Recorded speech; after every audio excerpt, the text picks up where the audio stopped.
विभिन्न सरकारी विभागर दुर्नीतिखोर अधिकारी एबे शिक्षा विभाग उपरे भिजिलांस नजर पड़ी।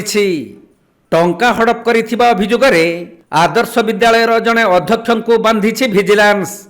गिरफ होइथिबा अध्यक्ष जनक हेउछन्ति सुवर्णपुर जिला बिनिका आदर्श विद्यालयर पूर्वतन अध्यक्ष सौम्य रंजन खेती। से मो स्कूल अभियान योजन थिबा मध्याह्न भोजन टंका एवं बालिका हॉस्टेल पई रहिथिबा 55,02,610 टंका हेरफेर करथिले।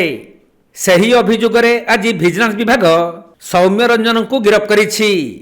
तेबे से बिनिकार आदर्श विद्यालय रे थिबा समय रे 2021-22 रु 2024-25 मसिया रे एही अर्थ आत्मसात करिथिबा अभियोग होइथिला। तेणु भिजिलांस केस नंबर 19/2025 अनुजाई सौम्य रंजन विरुद्ध रे मामला दायर करी आज सोनपुर भिजिलांस तांकु कार्यालय को आनी अधिक तदंत जारी रखिथिबा जणा पड़िछि। सुवर्णपुर जिला प्रतिनिधि पीतांबर महापात्रଙ୍କ रिपोर्ट, कोणार्क लाइव।